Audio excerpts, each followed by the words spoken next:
This is TCDD, a byproduct of incomplete combustion infamously known as the toxic contaminant in Agent Orange. In the field of toxicology, TCDD has become the gold standard when measuring environmental toxicity. This is PCB 126.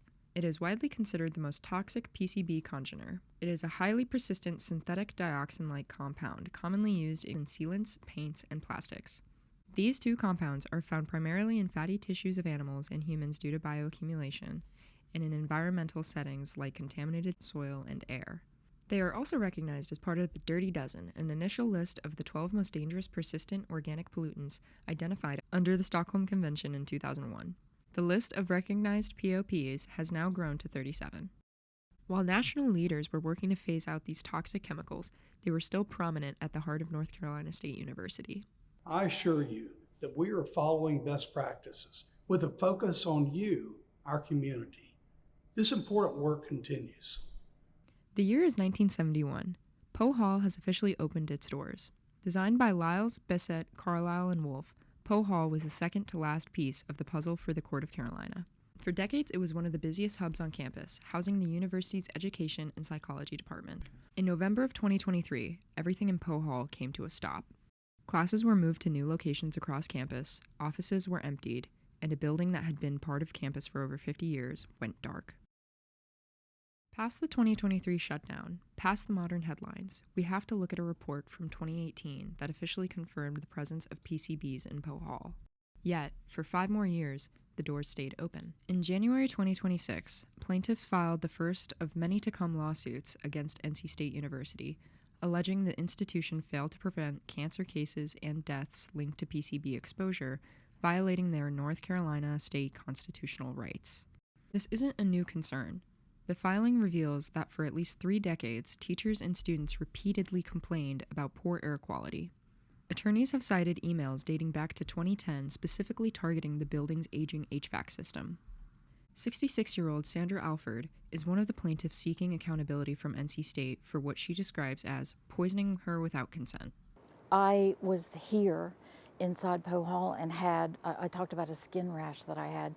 And then I had asthma when I was here, and I just thought that it was, again, stress. From a faculty perspective, there's Linda Dillon-Jones, who taught classes and advised graduate students for 13 years from 1979 to 1992. Spending most of her hours during the week in Poe Hall, Jones experienced several sinus infections and what she described as a terrible cough. That it felt like somebody was stabbing me with a knife. For victims like Alford and Jones, the lawsuit was a last resort. Alford described hoping someone from the university's administration would sit down and talk with her and others like her to reach a solution. You filed in court under a civil lawsuit, but there is an avenue for you to get justice, and the avenue is to file as a workers' comp claim. Well, that would work, except that not everybody was employed here. They were graduate students, so they can't file a workers' comp claim. And they sued for contamination and won. And I was aware of that.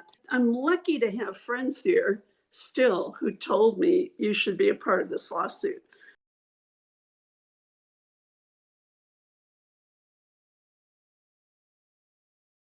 At a moderated forum, Congresswoman Deborah Ross, a Democrat representing North Carolina's 2nd District, said she wrote a letter to the United States Department of Health and Human Services that has let federal investigation into Poe Hall continue. She has also shared the Health Hazard Evaluation Program report. Its key findings include PCBs were on workspace surfaces. The years 1995 to 2022 saw higher rates of melanoma and breast cancer mainly among female employees, and that the results, quote, do not tell us why an unusual pattern of cancer occurred. Even if plaintiffs can convince a jury that NC State violated their constitutional rights, they will still have to prove a causal link between PCB exposure in Poe and cases of cancers and illnesses. Although NC State's website states its facilities and environmental health and safety teams will, quote, evaluate concerns that come in and also maintain protocols for evaluating building materials for hazardous materials as part of routine renovation and repair work, other buildings which have tested positive for PCBs are undergoing renovations. Home to the Department of Chemistry, Dabney Hall is one of the many buildings that has tested positive for the presence of PCBs. A $140 million renovation project began in October 2025, with Phase 1 having a focus on replacing HVAC and electrical systems. Students and staff have voiced concerns regarding the safety of those within the building as construction is ongoing and disturbing known carcinogens. On February 11, 2026, the NC State Student Senate unanimously voted on a resolution to call for suspension of occupied renovations inside Dabney Hall until third-party testing for hazardous substances is conducted. How do you find hope?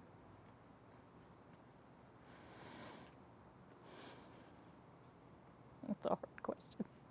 I think when I find someone, I think other people say, "Oh my gosh, Sandy, that's got to be hard." And it's like, no, I feel hopeful because I found someone, but I also feel like I'm helping to sort of get someone else to say, if you aren't ill, you could be ill. Please come talk to me.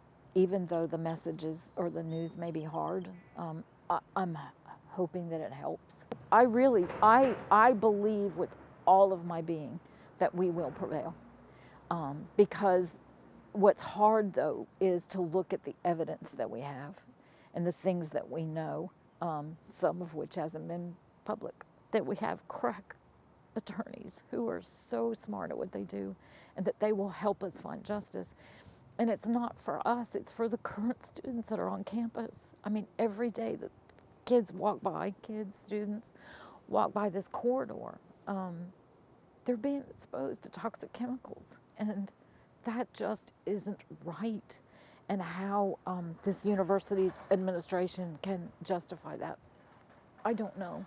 And so the hope is that someone will do the right thing. Someone here on this university will wake up and stop looking at this as litigation and just do the right thing.